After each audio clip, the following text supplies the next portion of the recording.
So yay, we have Span Wilson with us tonight, and I'm just so excited. I'm gonna introduce and then invite everyone, all of us, to settle into some worship. Um, Span Wilson is an experienced licensed social worker who has worked with people of many different backgrounds. He is also a rapper, singer, songwriter, music producer, and published poet. He has consulted with Good Shepherd Mediation Program for over 10 years, implementing mediation programs in schools, serving as a mediator, and facilitating youth programs. Much of his work has been leading group therapy sessions at the Men's Center for Growth and Change, working with men who are struggling with anxiety, trauma, substance abuse, and challenges with parenting. Mai also leads anger management groups, domestic violence groups, and psychoeducational groups for Project DAD. He facilitates workshops for people struggling with substance abuse at Jefferson Hospital, RHD, and the Interim House. Mai is an adjunct professor at Temple University teaching conflict resolution. He has made it his personal mission to inspire people through transformational engagement and providing safe spaces for people to heal. Good evening, everyone. Can you hear me? Yes. My speech today will be a collection of my thoughts and poetry, rooted in the concept of social justice and radical truth-telling. To make sure I feel rooted, I would like to start by performing the poem I am most known for. This poem speaks to my journey and the identity of millions of people who are part of the Black diaspora, Sankofa. I would like a brief moment of silence for the 60 million or more who died during the slave trade.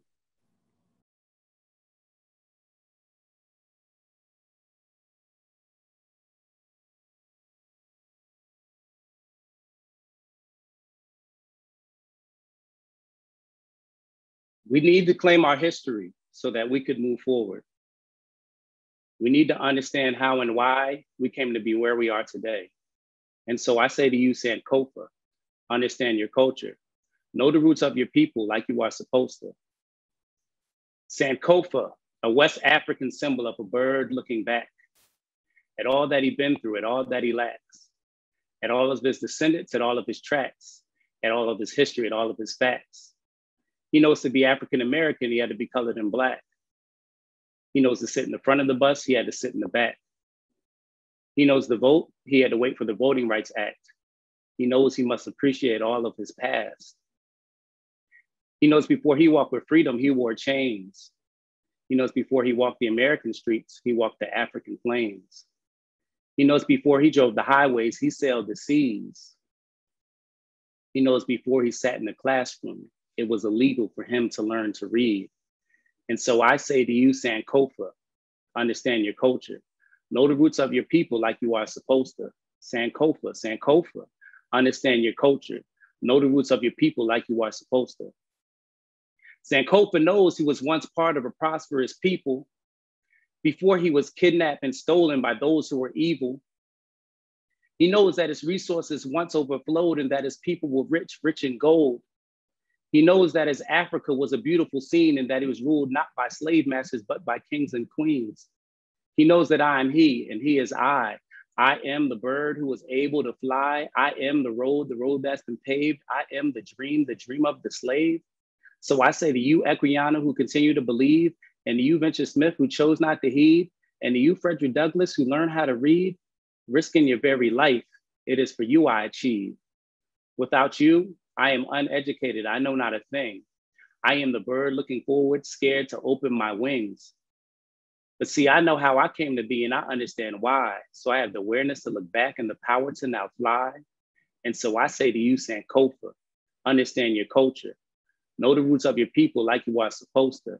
Sankofa, Sankofa, understand your culture. Know the roots of your people like you are supposed to. Thank you.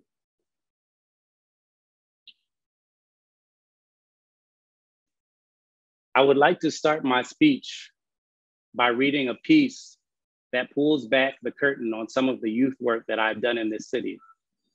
For over 10 years, I have worked with thousands of youth who were arrested, and I was afforded the opportunity to teach them conflict resolution skills. I remember one class that stood out to me.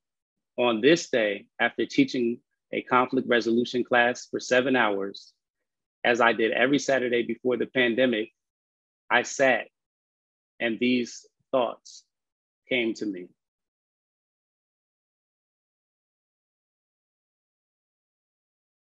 My father is a minister, although not a strict one. He never cared what religion I was. He only cared that I was a good person. Although I practiced religion at different points in my life, this is a core value that I have always taken with me. How can I touch people? How can I change someone else's life? I always believed in God. Black people don't have the privilege of disregarding the concept of a higher power. How do you make it through slavery if you don't believe in something, some force, some energy, something that is greater than you? Today, those beautiful babies cried in front of me. So much trauma sat in that room.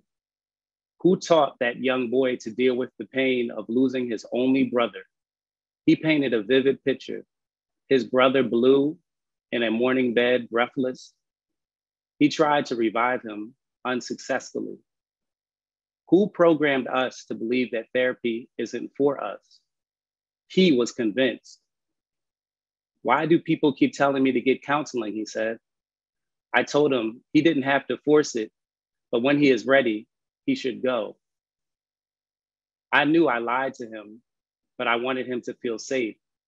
I should have told him, son, you should have been in therapy 3 generations ago, but it was never granted to your great-great-grandfather who needed it most. How do you survive generational rape, beatings, killings, and then get released out into this world?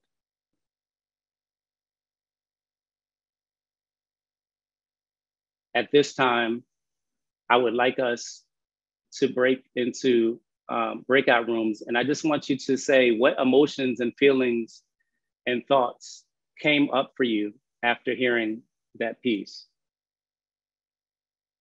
What emotions, thoughts, and feelings came up for you after hearing that piece? At this time, I would like to read 4 poems that serve as a therapeutic expression, as I often use art to try to make sense of my existence as a Black man living in this time today. I wear many hats. I am a poet, a licensed therapist, a business owner, a healer, a musician, a rapper, a singer, a workshop facilitator, a mediator, a college professor, a social worker. Part of my life's work is to help people align with their emotions. It is my belief that our society is designed in so many ways for us to disconnect from who we really are and how we truly feel. Our body and our emotions are designed to inform us of how we should and need to move through this world. As a Black man, I experience anger, pain, outrage, sadness, joy, love, enlightenment, depression, confusion, and so many other emotions. There will be a moment of brief silence between each poem that I read.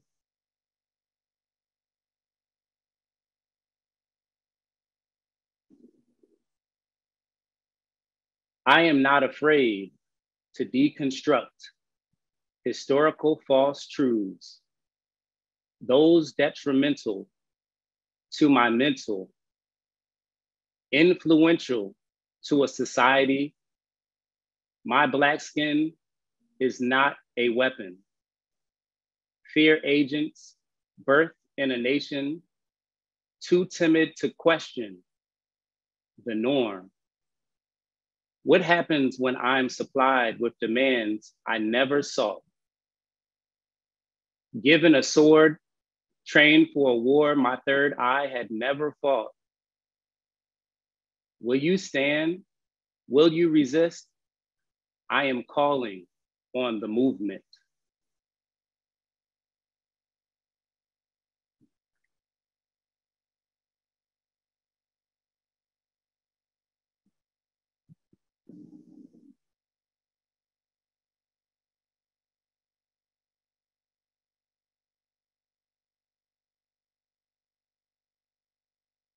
Listen, I can't afford to internalize any more Black deaths because we were raised to be Baptist, Christian, Muslim. It don't matter. When your religion, it don't matter what your religion is. When that Glock gets trigger happy, nah. When them cops start Black man and woman snatching, I swear punishing Black bodies is a game to them. Court mandate, you win again. I don't even check the scoreboard to see the judge's final decision. Because with precision, I am left to internalize a Black body lying in the street again. Truth is, I feel defeat again. Truth is, I see me again. It's a shame we don't realize we are all brothers and sisters until there is no breath in him. Re-traumatizing ourselves, trying to see the best in him. Sharing a video that should never be shared, documenting the death of him.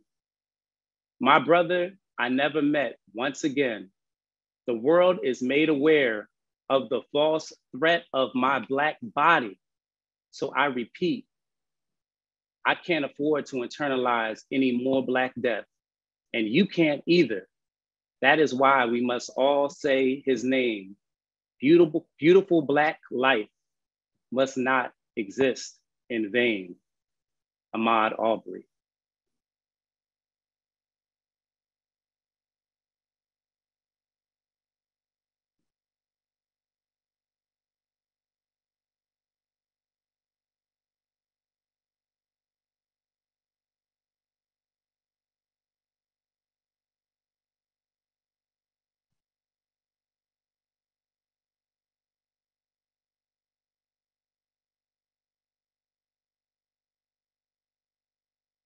Fannie Lou Hamer, one of the most forgotten Black heroes. She fought with a hot-tempered kind of love. Type of love that don't take no mess. Don't care about your PhD. Don't care if you ain't got no degree. What are you doing for our community type of love? Because we out here teaching these children and living in these communities. We building type of love. I'd be damned if you come in trying to tell us how we should be moving while you scared to move in type of love. Ain't no surprise you don't understand the societal demand of Black children to grow faster than they can. Where is the love? See, I stopped praying with my hands and started praying with my feet. Yes, that Frederick Douglass kind of love. The love that no one can take, no one can shake. That Fannie Lou Hamer type of love.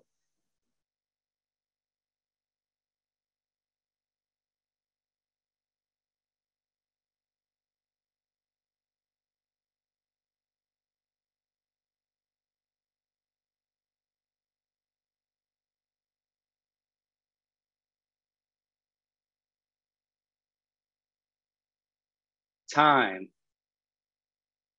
There is no time like the inevitable.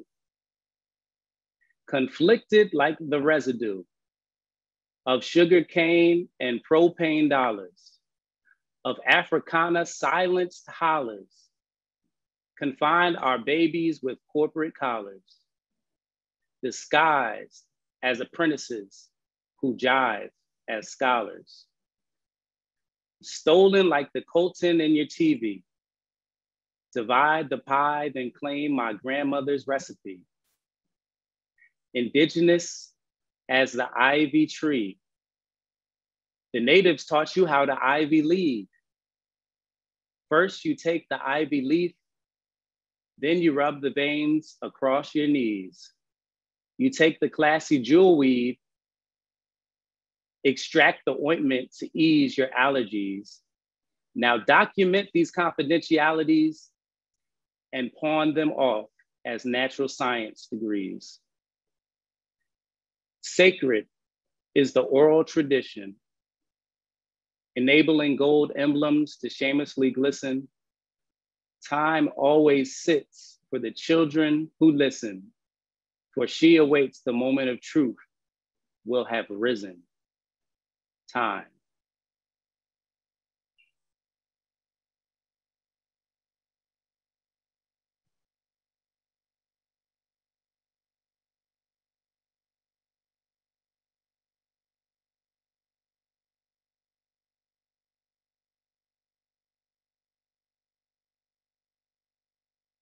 We all would like to believe the measure of our enlightenment or politeness will have an effect on the world.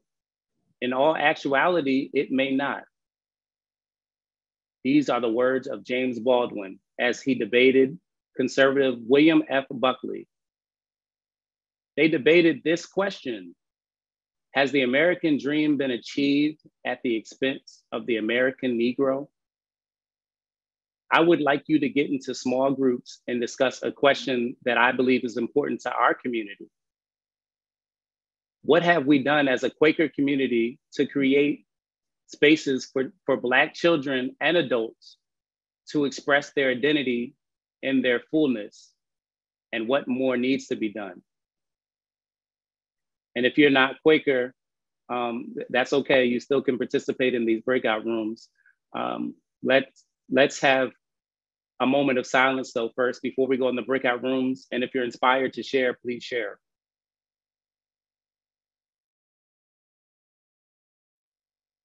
James Baldwin is one of the great radical truth tellers in history. This is another one of my favorite Baldwin quotes. To be a Negro in this country and to be relatively conscious is to be enraged almost all of the time. I study his works because he is an example of radical truth telling. I define radical truth telling as follows: the ability to speak courageously from your heart center and your deepest knowingness. So I ask you to state her name out loud: Breonna Taylor. Breonna Taylor. Breonna Taylor. Breonna Taylor. Breonna Taylor. Breonna Taylor. Breonna Taylor. Breonna Taylor. Breonna Taylor. Breonna Taylor. Breonna Taylor. Breonna Taylor. Breonna Taylor.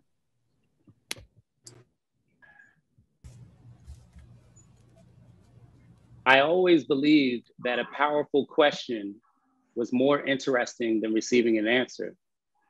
I've meditated on this concept through and through to make sure I knew it deeply.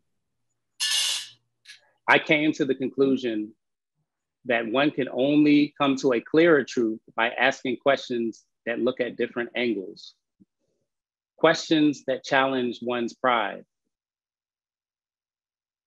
Have all African Americans come from a line of kings and queens? Questions that make one think, why did it take George Floyd being lynched for Americans to start acknowledging on a societal level that police brutality is happening all across this country? For every George Floyd that makes national headlines, there is a Walter Wallace Jr. who was murdered right here in West Philly, a few blocks from my home. There are queer Black folk who may not get national headlines because of their identity. So I asked, who is trying to create safe space that mentions and talks about all Black life? There is power in asking questions that are painful. Breonna Taylor is dead. No. Why is this beautiful Black young woman no longer with us? How do men paid by the city of Louisville sleep at night after murdering a Black woman in her sleep? Would she still be alive if she was a white woman? How did our society come to a place where this could happen? How was the state attorney general able to utter these words out of his mouth? Criminal law is not meant to address every sorrow and grief. I find myself wondering much simpler questions, such as, what was she like? Did she put butter and salt and pepper on her grits? Sobonfu Somi, who wrote the book, The Spirit of Intimacy, and comes from the Dagara people associated with West African coastal countries such as Ghana, the Ivory Coast, and Togo, opens the possibility of remembering that all matters of heart are initiated by spirit. What does that mean to us as a Quaker community? What does that mean to me as a Black Quaker raised by two Black parents who dedicated their lives to Quakerism, Dwight Wilson and Neonu Span? My two Black parents who raised me to be a pacifist in a town where my conflict resolution skills would be challenged at an early stage. I often rejected concepts of Quakerism at a young age. I remember being a Black boy with my legs swinging on pews, staring at the arms of the fan spinning at Morristown Friends Meeting House, surrounded by white people. Where were the Black children like me? Several years ago, I cried sitting in a meeting house. This time I was surrounded by a sea of Black people. I was at the Ujima Friends Peace Center. The Black child in me felt safe, fulfilled, loved, acknowledged, honored, blessed. I call for the Ujima Friends Peace Center to be fully recognized as every other meeting house. My journey of Quakerism has made a full circle. I believe it is my destiny to be a Quaker. More specifically, a Black Quaker. I prefer it that way. To call myself a Black Quaker, I prefer not to be called a Quaker of color unless I choose to identify that way. I, a Black Quaker, just as my Latinx Quaker allies, have experiences that are unique to both of our communities and deserve to be recognized in their own light. There are times we should come together as people of color, and there are also times that we should have private space for empowerment. I know as a Black person, defining ourselves is not always something we are afforded the opportunity to do. And somehow throughout living through the most inhumane of conditions, we have always found a way to define ourselves. Whether through the practices of capoeira, the rhythms of hip hop, or the way we choose to live with style unapologetically. Ujima is defined as collective work and responsibility. At the Ujima Friends Peace Center, we pour libations before starting worship. In this instance, we refer to spirit. When we refer to spirit, we mean this. To the ancestors I know, and to the ones I don't know, and to the ones who know me more than I know myself. It is our lack of connection to spirit that brings us so much confusion in our daily lives. We pour libations because it is through the acknowledgement of our ancestors that we can push through the grief and remember that they are always tied to us. Yes. Sobonfu calls for us to say, Spirit, I finally hear you. It is at this time I am going to close and read a final poem.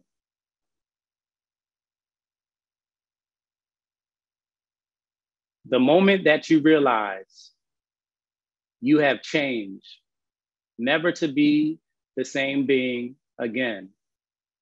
A deep meditation, an inner analyzation, uprooting your whole foundation, a world of contemplation, a bravery that only the bravest will seek, to cultivate deep, the soul where the stems start to seep, and one can truly ask, what do I really need? Who do I really be?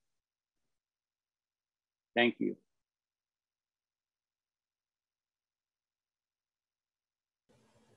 Thank you so much, Mai. Ashe. Ashe. Ashe. Ashe, Ago. Thank you. I want to just open up space for folks to address Mai with questions. So we'll have a little Q&A session. So let's settle into some worship and invite questions out of that space. Blessings to you, Mai. My question to you is, what does liberation look like to you? Hello, O. It's great to see you. That's such a broad question. I mean, I could go so many angles in answering it, but I guess I'll just speak from my heart. Liberation to me starts with having resources allocated to our youth. And I think that it starts, that question is so broad. I'm trying to think of how I want to answer it. I think it starts with education. I think it starts with us being able to educate youth in this country and be 100% honest about some of the history that we have not been honest about in our school systems, having a safe space for youth to be educated. Also, I mean, I guess also adults as well, having safe spaces for us to be unprogrammed and become more in touch with historical truths. I mean, I don't know, I feel overwhelmed by that question. There's so many different ways that my heart is being pulled by what does liberation look like. But I think if I was to sum it up, I would say that if everyone was able to define themselves and have a safe space to express that definition of themselves, then I think that would be liberation. Hi, as soon as I raised my hand, I was sorry I did it because I want to ask you something, but I'm ashamed to ask you. But I need to do it now. So it seems to me that I will not get it about my separation from you until I can get over my white rigidity of solemn respect for you and learn how to love you, to take you to my heart and not be afraid of you. Am I correct? I don't think that you would ever be able to fully understand what it's like for me to be a Black man in this country. I don't think that is possible. And so, you know, it's to answer your question, honestly, I don't think that is possible for you to ever fully understand, fully empathize. I think that, but in our connection to be able to be a community, yes, I think that, you know, by creating more safe spaces for Black people and for us to create more safe spaces where we can commune and truly know each other on a deeper level, then I think that we would be able to reach a new level of relationship. But not And love. say it again. But not love. You said, but not love? Yeah. Oh, I mean, oh, so what is your question? Your question is, what would it take for me to love you? What is the question? I'm confused. I already love you. What's the question? Me love you. What would it take for you to love me? No, honey, I'm sorry. I'm not doing a good job here. I wonder about myself, and I wonder about my profound respect. It's almost like a rigidity for me, respecting Black people, people of color. And it's like, I want to love you. You know, I want to get beyond the respect. I want to feel you. You know, and I was wondering if, in your opinion, that was possible. But it's very interesting the way you answered that. Very interesting. I mean, a lot of times with people of color, I'm coming from my head, not my heart. Your answer to me was from your head, not your heart. And that says a lot to me. So thank you. And unfortunately, I don't like the answer at all from myself and from you as well. I mean, it seems to me that I need to listen better. And so do you. And I think I better go back to the beginning again and with myself and start this all over again. So thank you.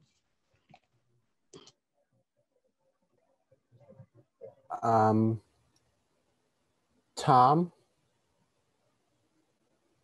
I heard you say, and by the way, thank you so much. I heard you say, I call upon the Ujima Friends Peace Center to be recognized as a full meeting. Can you please elaborate for this audience for Philadelphia Yearly Meeting in session what that involves? Because I want that vision to happen also. So what needs to happen for Ujima to be fully embraced? Mm-hmm. Well, right now I believe that Mama Aisha is in the process of fighting for that to happen, and I think that she can articulate it even better than I can. But yeah, I mean, I want it to be recognized as a meeting house, just as any other meeting house. And Aisha spoke this afternoon, and there was approval of her minute, but I was just inviting. So for example, in the statement, it said that Ujima is a worship community without borders. I love that.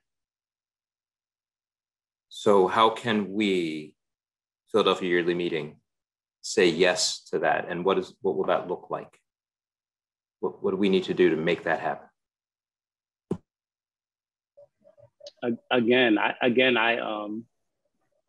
I can't speak to the details of the process of what needs to happen for that to happen. And I think, again, Mama Aisha can speak to it better than me. I just know that I call for the Ujima Peace Center to be supported, for us to be able to continue to have a safe space for Black people to worship as Quakers. And that's where my heart was coming from when I said that. Awesome, thank you. Thank you for your question. Yeah, okay, so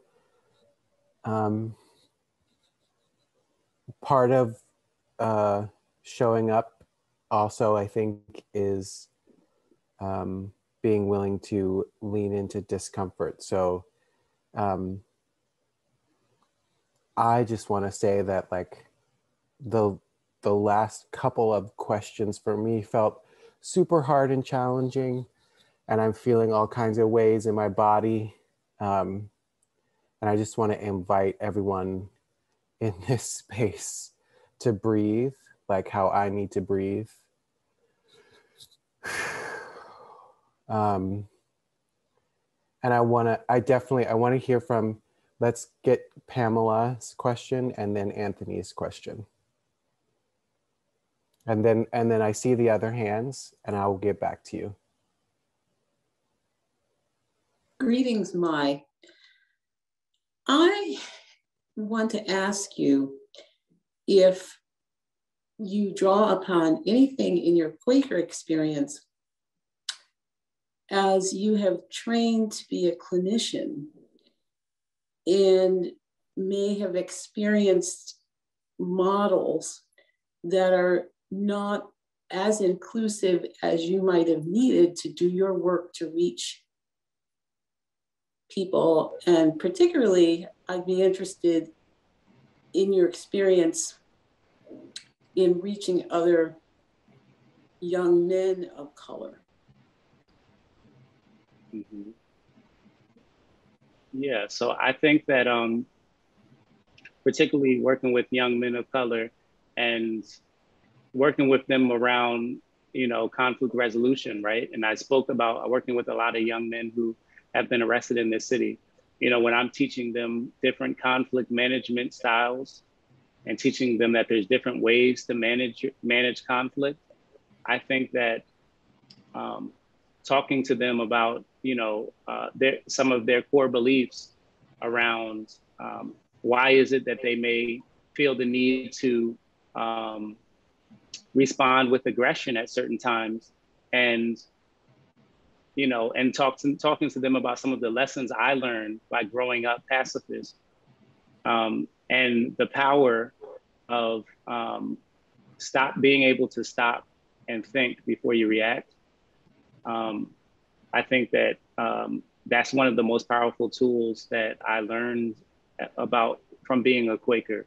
And as I'm presented with all kinds of challenges, and we all are throughout life, I think that I have a unique skill, a unique Quaker skill that that I feel like I'm very good at, that I'm able to be patient, I'm able to slow down, I'm able to, when in chaos, when other people are rattled, I think that I was able to really hone this skill of slowing down before I make a decision.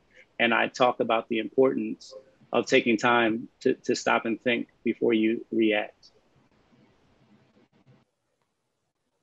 Mai, good evening, friend. Good to see you, fam. Good evening.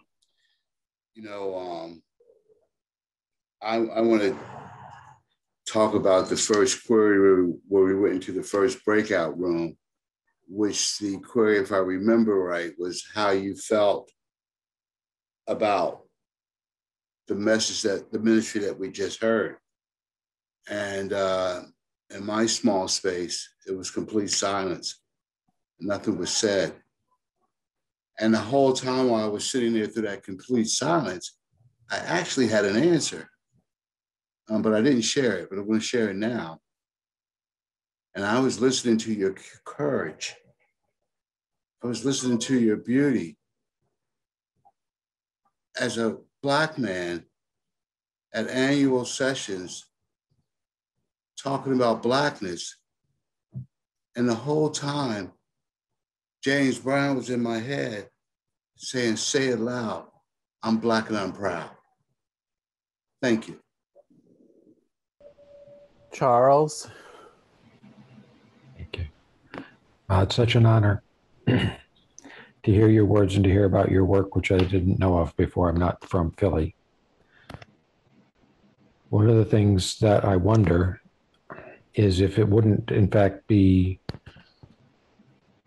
productive for Quaker communities to recognize that deprivation and poverty is, I mean, for the boys that I've been working with, that's huge, and what gets them into trouble. What they need, what they want, what they see that others have, and then they find the way they're in trouble. But other than advocating to shake up the entire economic system, which would be a wonderful idea, should Quaker communities be doing more to support and help these young people and young men and their families financially? You said should Quaker communities be doing more? That is your question? Yeah.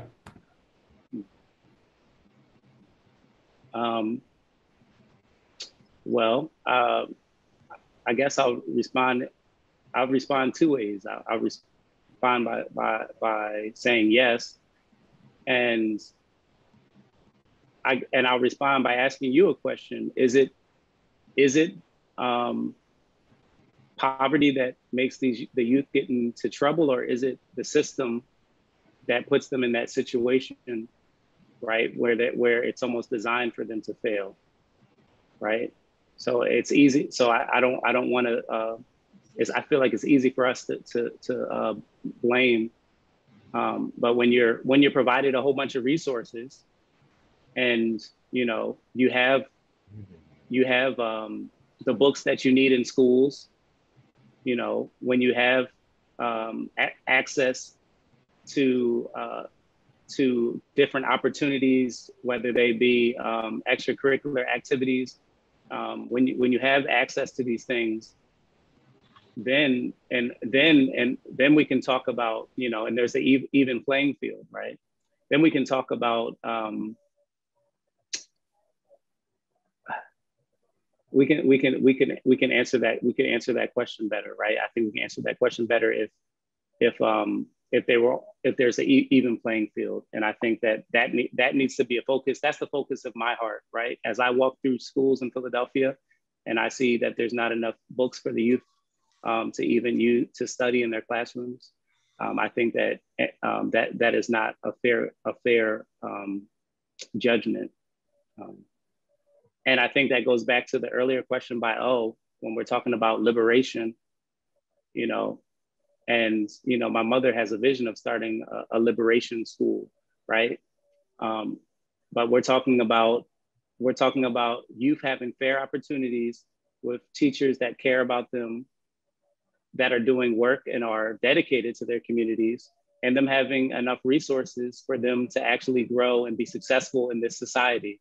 And there's just too many times and too many spaces where I feel, and particularly Black youth, are not given access to these resources, and they would flourish if they were given access to the same resources that a lot of times that white and other people are provided. So.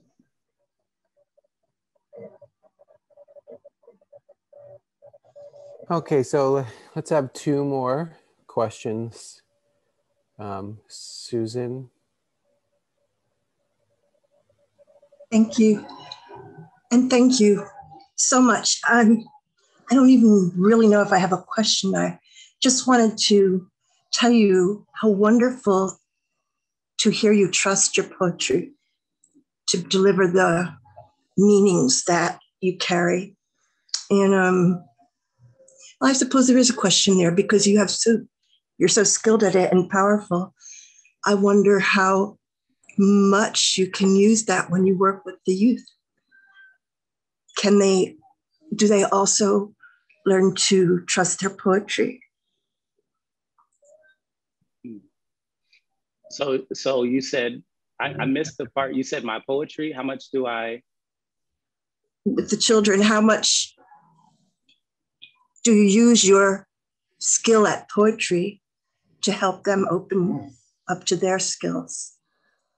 Oh, definitely. I love to engage youth, and I think there's so much power in engaging them in poetry workshops and using that as a tool to help them get in touch with their emotions, with their feelings.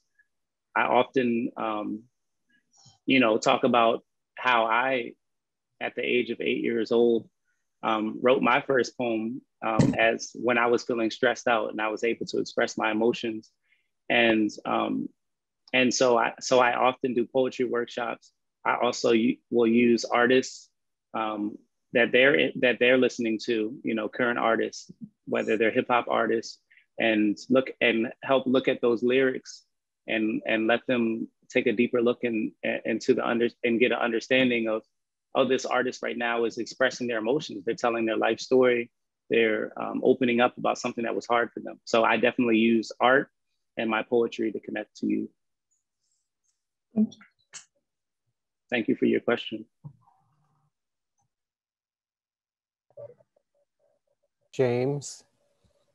Yes, I just want to say, Ann and I want to say how much we appreciated you and that how much you've moved us tonight. And we're old and it's sort of dangerous to be moved at this age, but nevertheless, we just appreciate you so much. And my question is more on the national level and the concern you have for education. You're in the mainstream of just about everything from all you've been through.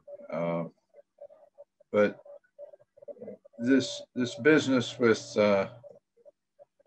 critical race theory is much a bother now, and we have people in high places that are resisting that. Yet the young have to know, if we're going to get anywhere, what is going on or what has gone on to make them appreciate this whole business. So I just wondered your comments and concerns about this, if you could be willing to do that.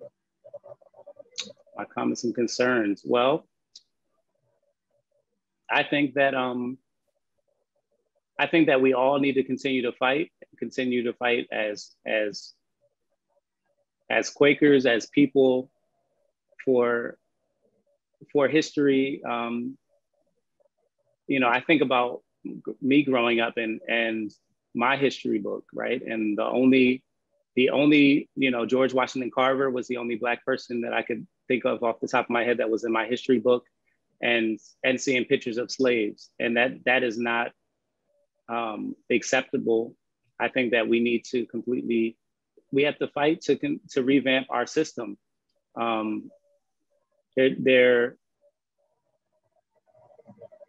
don't know, that is definitely something that I'm extremely passionate about. I think that I majored in African American studies when I went to college. I majored in African American studies so I could know more about my history, and so many of those things I should have learned in high school. And so in elementary school, I think that, you know, telling truths about wars and the participation of Black people in wars, and yeah, I have a lot of passion about revamping our educational system, and that is something that definitely needs to happen. And yeah, thank you for your question. Thank you. All right, so I see one more. This will be the last question from Lilia. Hey, Mai. Hey. Nice to see you. Nice to see you. I hear the dance between both Spirit and Mai as a person in your poetry. And I'm wondering, when was the first time that you knew that Spirit was speaking through you as you put pen to paper? First time I knew Spirit was speaking. That is a powerful question. I mean, I think that I'll say that I've written hundreds of poems in my life, and the first poem that I read, you know, was Sankofa. I've edited poems and rewritten them and edited them again, but Sankofa came to me and that's one of my longer poems. Sankofa came to me in 30 minutes, you know, and it just spilled out of me, and I knew that was Spirit, you know, giving me that poem, because it just came to me, you know, and it was just, I didn't feel like I needed to edit it. It just felt like it was straight from Spirit. So, and I was 18 years old when that happened. So that answers your question. I'm now 35. Well, thank you, Mai and friends, I know that I am feeling pretty moved by the time that we've shared together. My thinking is that we have about 13 minutes left until the end of our plenary session today, and that we could settle into some worship. And Mai, if you have anything else you'd like to share with us, that would be welcome. If not, totally cool. And we'll close at 8:30. I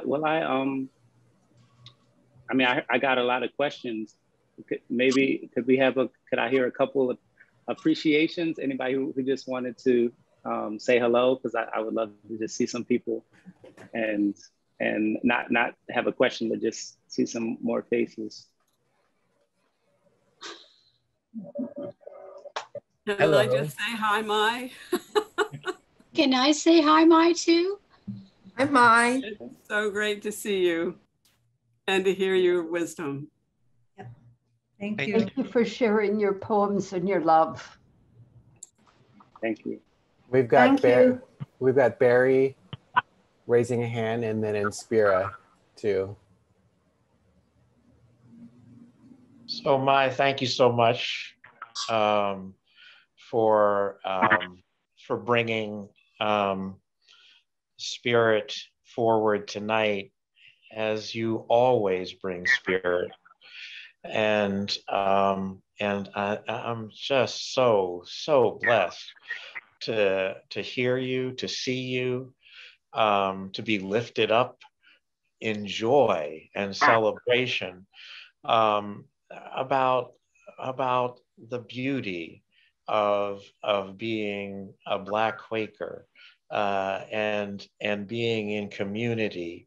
And I'm so grateful for the blessings of Spirit that flow through you, through your music, through your words, and through your songs. And so thank you for your blessings. Thank you for your wisdom. Thank you for your beauty. Thank you for your love. Ashe, thank you.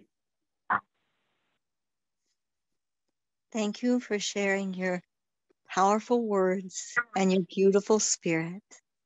Thank you. Thank you. Mai, this is what I've wanted to do ever since you've been on the screen today. Hi, I love you. I'm proud of you. You feel like one of my children.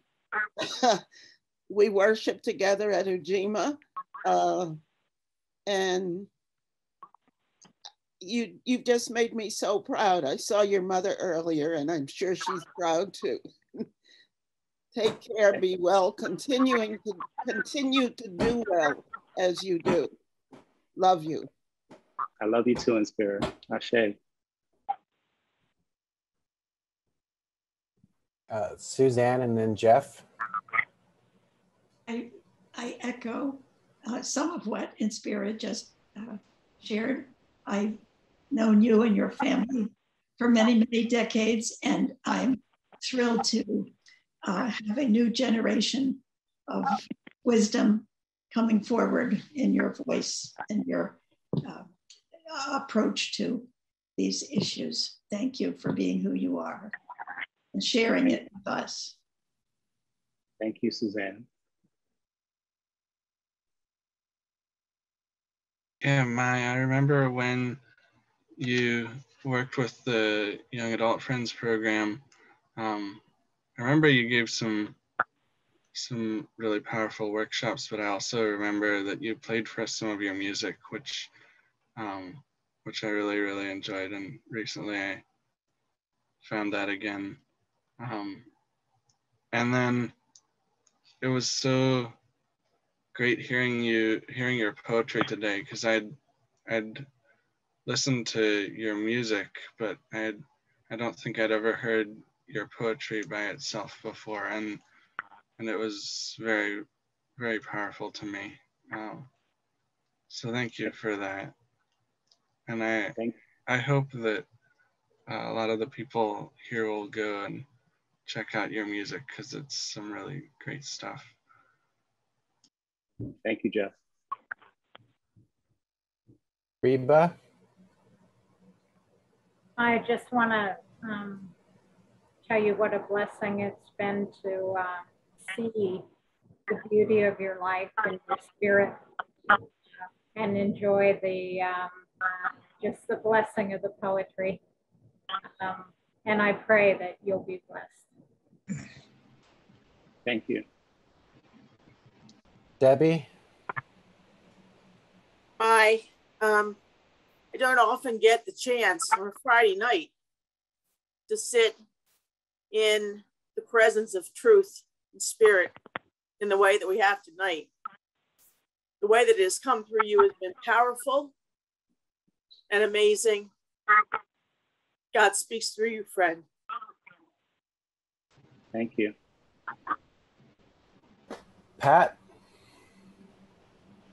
I wanted to ask, since you do have a lot of poetry and a lot of songs, have they been recorded? Do you have a DVD that we could get a copy of for the PYM library?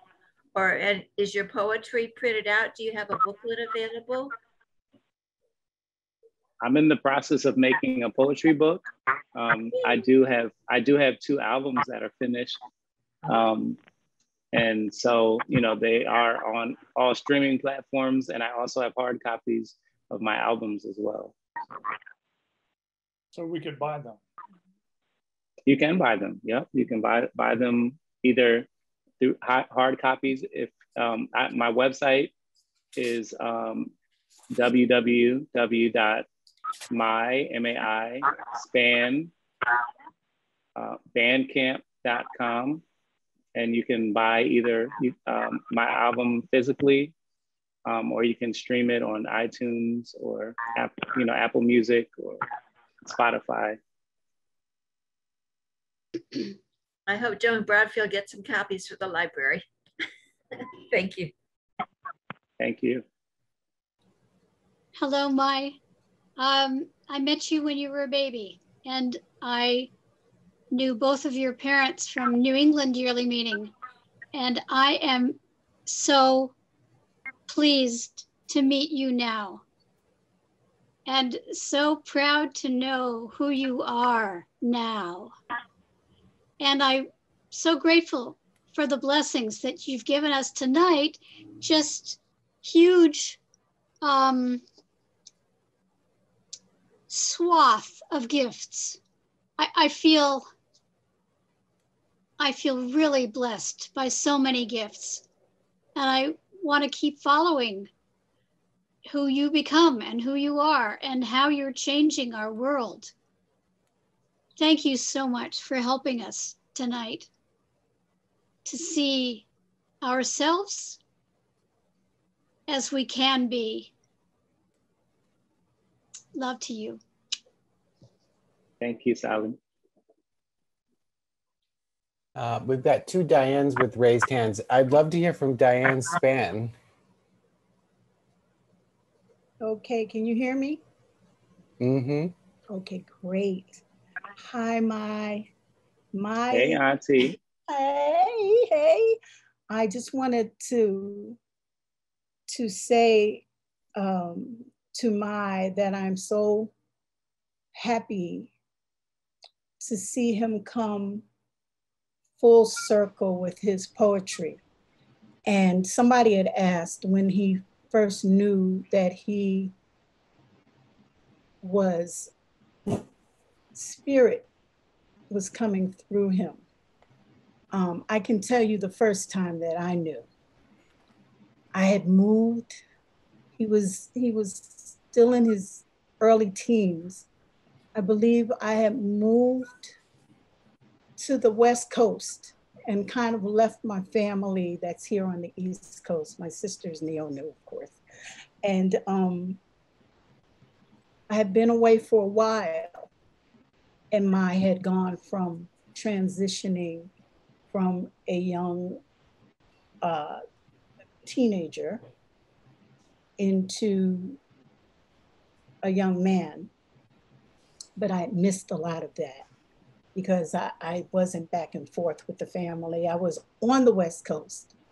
And I came back and I visited my dad. And I was staying with my dad. And one of the things that my dad had told me was that Mai is something else. He's something else. And I'm like, Mai? You know, my little Mai. And he said, oh my goodness, he's like a poet. He's like a poet. And I really couldn't believe it. Now, I hadn't seen Mai yet, and I was almost on my way back to the West Coast. And we were determined to see each other before I left. We met on the highway. I was on the way up in some kind of way. We met on the highway, somewhere on the side of the highway, because I had to see Mai before I got back on a plane to go back. So I believe, was it Neonu? Would your mom brought you? I don't remember. You might not even remember this. Well, I have a picture of me on the highway, so now you're helping me remember that. That's right. That's right. And we hooked up on the highway before I got to the airport or wherever I was going. And I said, Mai, you gotta do a poem for me. Do a poem for you. You've got to do a poem for me, because Daddy's been telling me about, your granddaddy's been telling me, and he did that poem, Sankofa. He stood on the side of that highway and recited it with so much spirit, with so much, I really could not believe it. I was like, oh my gosh, my nephew is blessed. And I am so happy to be here today to see that he has put that blessing into his work, and he is touching other people. He has gone on to do, you know, his work with his music, and his words are so powerful. And I'm so proud of him. And I just had to come on. I don't generally speak or go into the groups or different things like that, but I had to just let you know that I knew he was spirit-filled very early, and I knew that spirit was speaking through him. He touched me. He touched me, and I knew that that was spirit. So I just wanted to say that, and I wanted to say I'm very happy for you today. And I love you. I love you too. Keep doing what you're doing. Thank you. Thank you. I would really love to bring this to a close there, if that's okay with you. I know there was one other hand raised, but that feels like a perfect way to wrap. I think so. Anything else you wanted to share? I'm just grateful for the opportunity to allow Spirit to give this message today. Thank you, and Ashe.